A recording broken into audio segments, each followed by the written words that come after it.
Hello दोस्तों, मैं हूं राकेश कुमार। आपके अपने YouTube channel union teaching centre में आपका स्वागत है। आज हम लोग देखेंगे थोड़ा सा एसआई का कुछ क्वेश्चन जो एक ही टॉपिक वाइज लेके आए हैं और टॉपिक वाइज आप लोगों को देंगे, ठीक है ना। एक जैसे आज दे दिए एसआई का, फिर कल दे देंगे कोई दूसरा का, है ना। तो सब्जेक्ट वाइज अगर आप लोगों को करा देंगे तो एग्ज़ाम से पहले ज़्यादा बेटर रहेगा, ठीक है ना। तो हम आज एसआई यूनिट लेके आए हैं, इस बात को ध्यान रखिएगा, ठीक है। और जितना जल्दी हो सके उतना जल्दी साइंस पर्सन का है और रिवीजन हम लोग कर लेते हैं, ठीक है ना। और एक बात और बता दें, और जो आदमी अगर मैथ से अगर कुछ जानना चाहते हैं तो अगर हमारे लोगों पे जाइएगा, लोगों पे जाने के बाद कहने का मतलब है सो उसको टच कीजिएगा तो पूरा चैनल यानी कि खुल जाएगा। तो जाइएगा, क्या आपको प्ले लिस्ट सभी का बना हुआ है। प्ले लिस्ट में आप मैथ देखिएगा, मैथ सभी सब्जेक्ट का वहाँ पर ऑलरेडी कहने का मतलब ऐसे बना कर डाल चुके हैं और सभी सब्जेक्ट वहाँ पर मिल जाएंगे। और जो अगर दिक्कत होगा वो बताइएगा और वो हम आप लोगों को कंप्लीट करा देंगे, ठीक है ना। और वीडियो को लास्ट तक देखिएगा और वीडियो को क्या कीजिएगा, थोड़ा सा दोस्त महिमों में वीडियो को क्या शेयर कीजिएगा सभी आदमी, ठीक है ना। और एक बात और बता दें, अगर विशेष दिक्कत अगर होगा तो आप ये भी बता सकते हैं। हम शुरू से हम सभी टॉपिक को मैथ का जो भी होगा उसको हम एक बार क्लियर करा देंगे, ठीक है ना। अगर रीजनिंग अगर दिक्कत होता है तो रीजनिंग कहिएगा तो हम करा देंगे, ठीक है ना। और मैथ होता है तो मैथ कौन सा सब्जेक्ट यानी कि कौन सा टॉपिक आपका वीक है वो आप बताइएगा, हम बता देंगे, ठीक है ना। उसको टोटल को डिटेल लेके आ जाएंगे, ठीक है। आते हैं सेशन को स्टार्ट करते हैं। क्या कहता है सबसे फर्स्ट, सब जो अभी हम बता रहे हैं आप लोगों को सब सिलेक्टेड क्वेश्चन है, सब एमसीक्यू क्वेश्चन समझिए से एकदम सुपर क्वेश्चन हम लेके आए हैं, चुन चुन के लेके आए हैं, ठीक है ना। इस बात को ध्यान रखिएगा। सबसे फर्स्ट क्वेश्चन क्या कहता है, निम्नलिखित में से कौन सी अदिश राशि के बारे में जानते हैं। जैसे दिशा और परिमाण दोनों मालूम होता है उसको सदिश कहते हैं, जिसमें केवल परिमाण ही मालूम होता है दिशा मालूम ना होता उसको हम लोग अदिश राशि कहते हैं। तो कहेगा सब बल, यह तो सदिश राशि है। दाब, यह अदिश राशि है। बेग, और ये हो जाएगा आपका सदिश राशि। या त्वरण भी आपका सदिश राशि। अगर ऑप्शन की अगर बात किया जाए तो ऑप्शन नंबर आपका बी आपका राइट आंसर होगा, ऑप्शन नंबर बी। कहता आगे, निम्नलिखित में से किस राशि का मात्रक नहीं होता है। तो किस राशि का मात्रक नहीं होता है, तो विकृति का मात्रक नहीं होता है। इस बात को ध्यान रखिएगा, एकदम तेज़ी से हम लोग क्या करेंगे, इसको रिवीजन करेंगे। तो विकृति का मात्रक नहीं होता है। उसके बाद क्या कहता है, समुद्री दूरी को मापा जाता है। तो समुद्री दूरी को जो मापा जाएगा क्या चीज़ में मापा जाता है, नॉटिकल मील में मापा जाता है। ऑप्शन नंबर क्या हो जाएगा आपका, ए आपका राइट आंसर हो जाएगा, ठीक है ना। अगर इसका पीडीएफ अगर चाहिए तो मेरे टेलीग्राम में यूनियन टीचिंग सेंटर मारिएगा, अगर वहाँ पे आ जाएगा वहाँ से आप ज्वाइन हो जाइएगा, वहाँ पर टोटल आपका पीडीएफ मिल जाएगा, ठीक है ना। और एक बात और, रात में 8 बजे वहाँ पर क्यूज सेशन भी चलता है, इस बात को ध्यान रखिएगा। 150 का क्वेश्चन रहता है, 100-150 क्वेश्चन पर डे 8 बजे यानी कि क्यूज स्टार्ट होता है। तो आप लोग वहाँ पे ज्वाइन हो सकते हैं, ठीक है ना, क्यूज में। और ओनली फॉर खाली जीके जीएस अगर 20 दिन अगर कर लेते हैं तो आधा समझिए उसमें सभी क्वेश्चन का मिक्सचर रहता है। जैसे जीके जीएस जितना हो, करेंट्स अफेयर हो, सभी का उसमें टेस्ट जो होता है 150 का पर डे होता है, ठीक है ना। 8 बजे सेशन को ध्यान रखिएगा, ठीक है।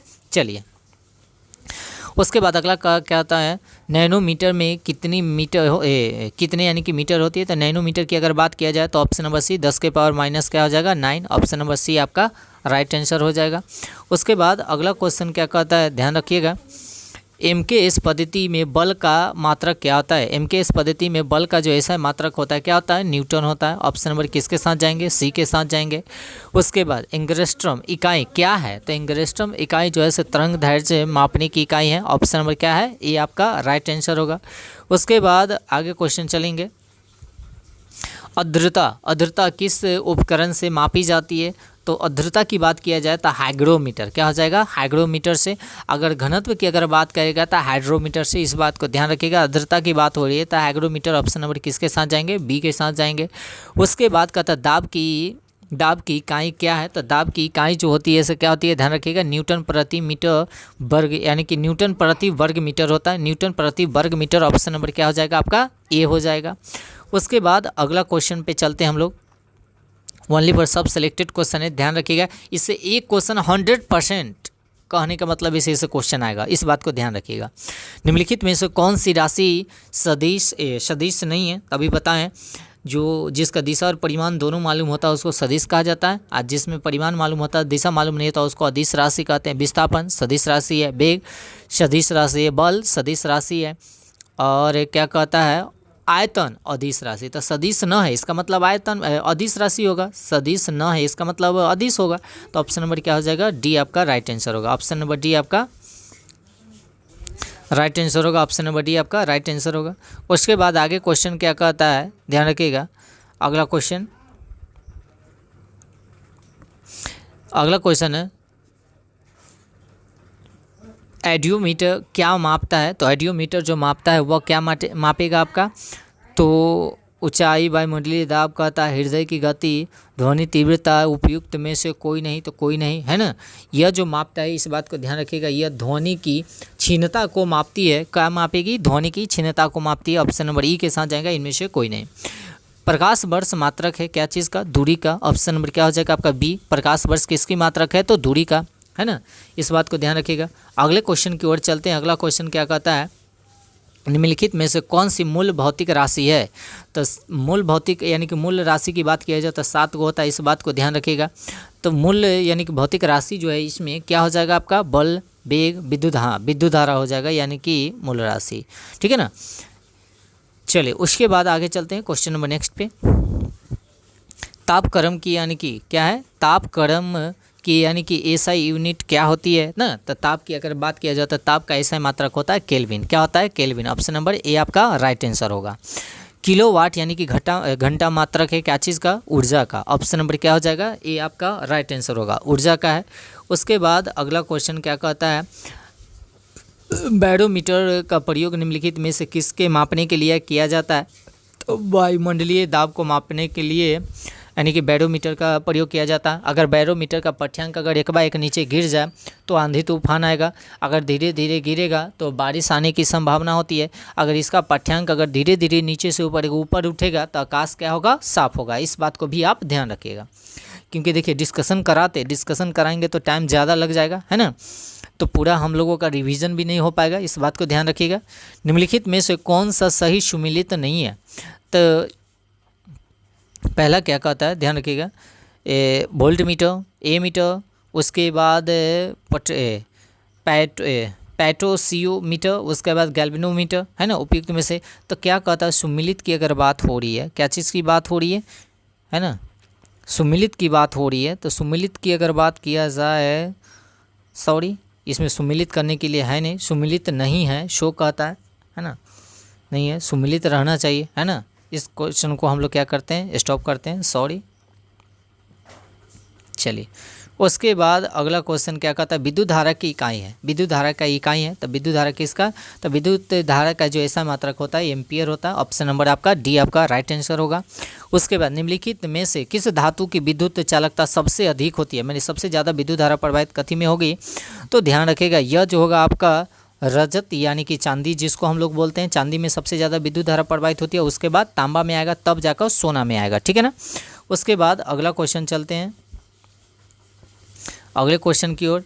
अब कहता है, फुटबॉल के खेल में एक गोलकीपर फुटबॉल को गोल में यानी कि पकड़ने के बाद अपने हाथों को पीछे की ओर खींच लेता है ना। तो खींचने के बाद कहता है, यह गोलकीपर को यानी कि किस प्रकार का यानी कि सक्षम यानी कि बनाता है, सक्षम यानी कि बनाता है। तो देखिएगा, यह जो आपका आंसर जो होगा, ध्यान रखिएगा, संवेग परिवर्तन की दर को कम करता है फुटबॉल पर यानी कि अधिक बल लगाने में। तो ये तो गलत बात है।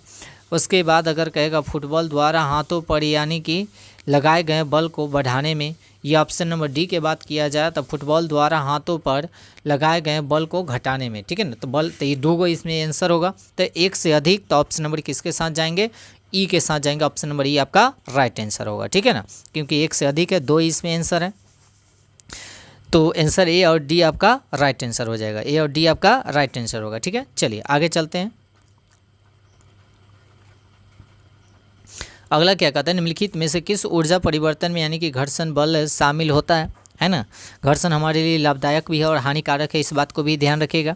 तो इसका आंसर जो होगा गतिज ऊर्जा से ऊष्मा ऊर्जा में, तो यह जो होगा घर्षण बल का शामिल होता है। ऑप्शन नंबर किसके साथ जाएंगे, ए के साथ जाएंगे, ऑप्शन नंबर ए। उसके बाद अगला क्वेश्चन क्या कहता है, ध्यान दीजिएगा, अगला क्वेश्चन की ओर आएंगे। कहता है, एक अश्व शक्ति में कितने वाट होता है। तो एक अश्व शक्ति में जो होता है 700 कितना 46 वाट होता है। ऑप्शन नंबर क्या हो जाएगा, सी आपका राइट आंसर होगा, ऑप्शन नंबर सी आपका राइट आंसर होगा। उसके बाद एक बैरल तेल यानी कि निम्नलिखित में से किसके बराबर होता है ना। तो ये भी बहुत सुपर क्वेश्चन है। तो 100 यानी कि कितना 59 लीटर हो जाएगा। ऑप्शन नंबर क्या हो जाएगा, बी आपका राइट आंसर हो जाएगा। ठीक है, अब आगे चलते हैं अगला क्वेश्चन। हवा का वेग द्वारा मापा जाता है, माने हवा का जो वेग होता है किसके द्वारा मापा जाता है, उस बात को कह रहा है। तो एनेमोमीटर से कैसे याद कीजिएगा, हवा हेन्ने माए बहरा होन्ने माए एन्ने हेन्ने एनेमोमीटर, ऐसे फंसा लीजिएगा। ऑप्शन नंबर क्या हो जाएगा, बी आपका राइट आंसर होगा। ऑप्शन नंबर बी आपका राइट आंसर होगा। उसके बाद आगे क्वेश्चन चलेंगे। अगला क्वेश्चन क्या कहता है, ध्यान रखेंगे। अगले क्वेश्चन की ओर आएंगे हम लोग, है ना। चलिए अगला क्वेश्चन है, भूकंप की तीव्रता यानी कि भूकंप की तीव्रता में भूकंप की तीव्रता जो मापी जाती है वो क्या चीज़ में मापी जाती है। तो यह जो मापी जाएगी, ध्यान रखिएगा, यह रिएक्टर स्केल में मापी जाती है। इस बात को ध्यान रखिएगा। ऑप्शन नंबर ए आपका राइट आंसर होगा, रिएक्टर स्केल। उसके बाद अगला क्वेश्चन क्या कहता है, झूठ का पता लगाने के लिए इस्तेमाल किए जाने वाले उपकरण के यानी कि रूप में यानी कि जाना जाता है, किसका प्रयोग किया जाता है। तो पॉलीग्राफ का प्रयोग किया जाता है झूठ के पता लगाने के लिए। ऑप्शन नंबर ए आपका राइट आंसर होगा। उसके बाद अगला क्वेश्चन चलते हैं, वर्षा की बूंदों के यानी कि गोलाकार होने का कारण क्या है। तो पृष्ठ तनाव। क्या होता है, पृष्ठ तनाव के कारण हुआ क्या होता है, गोल होता है। ऑप्शन नंबर क्या होगा आपका, सी आपका राइट आंसर होगा। उसका सबसे ज़्यादा श्यानता होती है, तो सबसे ज़्यादा श्यानता की अगर बात किया जाए तो किस में होती है, तो शहद में होगी। ऑप्शन नंबर डी आपका राइट आंसर होगा। ऑप्शन नंबर डी आपका राइट आंसर होगा। उसके बाद अगले क्वेश्चन की ओर आएंगे। अगले क्वेश्चन क्या कहता है, दूध से क्या है आपको, क्रीम को अलग करने के लिए निम्नलिखित में से किस तकनीक का उपयोग किया जाता है। तो दूध से जो क्रीम निकाला जाता है उसमें क्या किया जाता है, केंद्र प्राशन का प्रयोग किया जाता है। इस बात को ध्यान रखिएगा, है ना। इसी को अब केंद्रीय बल कहा जाता है। क्या बोला जाएगा, अब केंद्रीय बल। ऑप्शन नंबर क्या हो जाएगा, ए आपका राइट आंसर होगा। चलती बस से यानी कि अचानक यानी कि ब्रेक लगने पर उसमें का यात्री जो होता है एकाएक क्या हो जाता है, आगे की ओर यानी कि झुक जाता है। तो झुकने का रीज़न क्या होता है ना। तो यह जो होता है, ध्यान रखिएगा, यह जो झुकने का रीजन जो होता है न्यूटन के क्या हो जाएगा आपका, न्यूटन के यानी कि आगे आगे झुकने की बात हो रही है तो न्यूटन के यानी कि गति का पहला नियम आधारित है। ठीक है ना। तीसरा नियम जो होता है प्रतिक्रिया के बराबर विपरीत प्रतिक्रिया होती है। और दूसरा नियम से याद रखिएगा व्यंजन प्राप्त होता है। पहला नियम से यानी कि बल की डिफिनेशन यानी कि परिभाषा प्राप्त होता है। ऑप्शन नंबर किसके साथ जाएंगे, सी आपका राइट आंसर होगा। उसके बाद अगला क्वेश्चन क्या कहता है, ध्यान दीजिएगा, पानी यानी कि कहता है पानी वाले यानी कि बीकर में यानी कि बर्फ़ का एक टुकड़ा तैर रहा है, तो जब पूरी तरह से पिघल जाएगा तो क्या होगा, तो देखिएगा जब ऑलरेडी यानी कि उसमें तैर रहा है तो जब पिघल गया तो कोई उसमें परिवर्तन नहीं होगा, यानी कि उसका स्तर वही रहेगा, उसमें कोई परिवर्तन नहीं होगा। तो ऑप्शन नंबर किसके साथ जाएंगे, बी, यानी कि पानी का स्तर वही रहेगा, न बढ़ेगा न घटेगा। ठीक है, क्योंकि जितना बर्फ़ अगर रहता है उतना क्षेत्रफल को अपना घेर के रखता है, उस बात को ध्यान रखिएगा। उसके बाद आगे चलते हैं question number next. Ball bearing का उपयोग साइकिल हो स्कूटर हो आदि में किया जाता है, क्यों किया जाता है। तो यह जो किया जाता है पहियों और धुरियों के बीच घर्षण कम करने के लिए लगाया जाता है। ऑप्शन नंबर क्या हो जाएगा आपका, ऑप्शन नंबर ए आपका राइट आंसर होगा। Option number A right answer होगा। उसके बाद अगला क्वेश्चन क्या कहता है, अगले क्वेश्चन की ओर आएंगे। सब सिलेक्टेड क्वेश्चन है, पूरे को अच्छे से रिवीजन कीजिएगा, है ना। अगला क्या है क्वेश्चन, पदार्थ के संवेग और वेग के अनुपात से कौन सी भौतिक राशि प्राप्त होती है। तो यह जो प्राप्त होती है, ध्यान रखिएगा, यानी कि बल है तो यानी कि द्रव्यमान हो जाएगा। क्या हो जाएगा, द्रव्यमान आपका राइट आंसर होगा। ठीक है, चलिए। और सेशन को क्या कीजिएगा, सभी आदमी लाइक ज़रूर कर दीजिएगा और दोस्त मुहिमों में इसको क्या कीजिएगा, शेयर कीजिएगा। इससे 100% एक क्वेश्चन आपको एग्जाम में आना है, इस बात को ध्यान रखिएगा। ठीक है ना, एसआई यूनिट से एक क्वेश्चन हर चीज़ का आपको पूछेगा। ठीक है, चलिए। और दोस्त मुहिमों में क्या कीजिएगा, सेशन को माने शेयर कीजिएगा।